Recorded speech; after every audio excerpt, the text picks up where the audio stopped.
Hello everyone, welcome back to Snehit's world. आज आमची tour आहे लेण्याद्रीचा गिरिजात्मक गणपती पाहण्यासाठी। तर इथे जाण्याचा रूट तसेच गणपती मंदिराविषयी संपूर्ण माहिती पाहण्यासाठी हा व्हिडिओ शेवटपर्यंत नक्की पहा। पुण्यापासून लेण्याद्री 100 किलोमीटर तर जुन्नरपासून 7 किलोमीटर आणि तुम्ही ओझरपासून जात असाल तर 15 किलोमीटर आहे। लेण्याद्रीच्या डोंगरावर श्री गिरिजात्मकाचे मंदिर आहे। या मंदिराकडे जाण्यासाठी आपल्याला या 360 पायऱ्या चढून जावे लागणार आहे। तर चला आपण पुढे आपला प्रवास चालू करूया। दर्शन घेण्यासाठी आपल्याला 25 रुपयांचं तिकीट आहे, जे की आपल्याला इथे असलेल्या तिकीट काउंटरमध्ये भेटेल। तिकीट घेऊन आपल्याला वर जायचं आहे। आम्ही दुपारी 3 ते 4च्या दरम्यान पायऱ्या चढण्यास सुरुवात केली। पावसाळ्यात तर हा परिसर म्हणजे जूनच्या दरम्यान मस्त असतो। या आजी आपल्या नातवांसोबत गणपतीचे दर्शन घ्यायला आल्या होत्या। या लेणींचे मूळ नाव कपीचित लेणी असे आहे।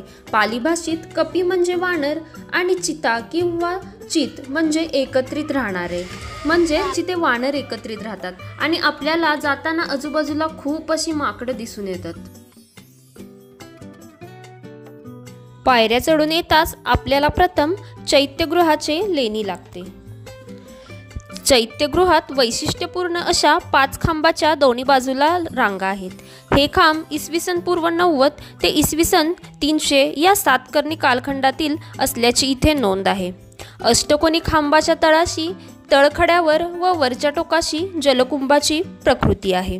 जलकुंभाच्या वरच्या भागात चक्रावर वाघ, सिंह, हत्ती यांच्या शिल्पाकृती कोरलेल्या दिसून येतात। छताला अर्धगोलाकार फिरणाऱ्या लाकूड सदृश्य कमानी कोरलेल्या आहेत। आतमध्ये आल्यावर एकदम थंड आणि शांत वातावरण होते। अष्टविनायकांपैकी हे एकच मंदिर आहे जे पर्वतावर असून ते 18 गृह असलेल्या एका बौद्ध गुहाच्या संकुलात स्थित आहे। चला आता आपण हे गणपती मंदिर पाहूया। गणेश पुराणानुसार देवी सतीने पार्वतीचा अवतार घेऊन गणेशाला जन्म देण्याची इच्छा व्यक्त केली। त्यासाठी तिने लेण्याद्री पर्वतावर अतिशय घोर तप केले। भाद्रपद चतुर्थीच्या दिवशी देवी पार्वतीने स्वतःच्या अंगाच्या मळापासून मूर्ती बनवली। गणपतीने या मूर्तीमध्ये प्रवेश केला आणि तो तिच्यासमोर 6 हात आणि 3 डोळे असलेला बालक म्हणून प्रविष्ट झाला। या गुहेत म्हणजेच मंदिरात प्रवेश करताच आपल्याला एक आश्चर्य दिसून येते। इथे खांब नाहीत किंवा कमानी, मंडप, शिखर देखील नाही। मूर्तीच्या डाव्या आणि उजव्या बाजूला हनुमान आणि शिवशंकर आहेत। दर्शन घेतल्यावर 300 पायऱ्या चढून आल्याचा थकवा कुठल्या कुठे गेला। आणखीन एक गोष्ट म्हणजे ही गृह अशा प्रकारे बनवली आहे की जोपर्यंत आकाशात सूर्य आहे तोपर्यंत इथे प्रकाश आहे।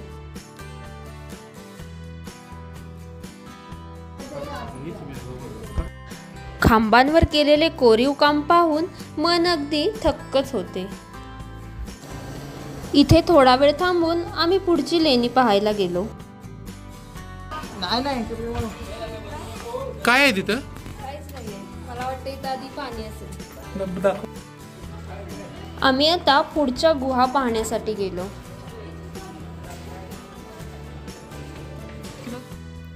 या देवस्थानाच्या पूर्व व पश्चिम बाजूस 28 लेणी आहेत।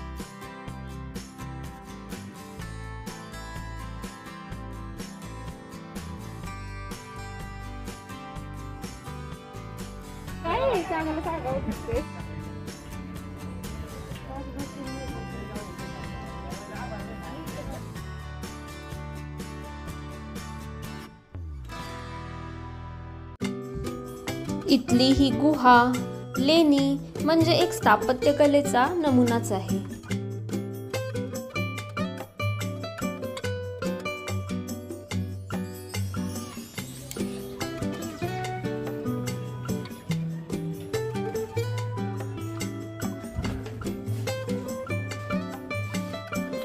वरून व्ह्यू खूप मस्त दिसत होता। रोहित, कैसा लग रहा है अब यहाँ पे? एकदम फ्रेश हवा है यहाँ पे। और सीढ़ियाँ चढ़ के कैसा लगा? 300। हे माकड बघा ना, आपल्या छोट्याशा पिल्लाला घेऊन बसलेले आहे। इथे तुम्हाला जागोजागी अशी माकडं दिसून येतील।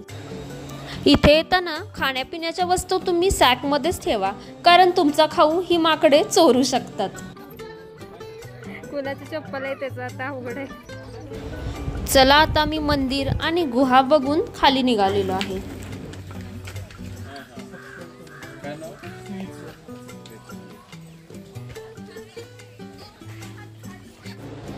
जाताना वाटेत आम्हाला एक आमचे सबस्क्रायबर भेटले. कोणी वयस्कर व्यक्ती असतील तर त्यांच्यासाठी इथे पालखीही उपलब्ध आहे.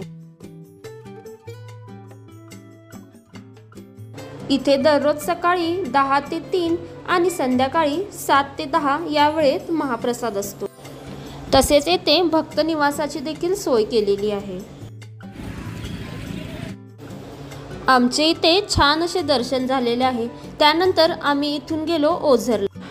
तो ट्रॅव्हल व्लॉग तुम्हाला नेक्स्ट व्हिडिओमध्ये पाहता येईल.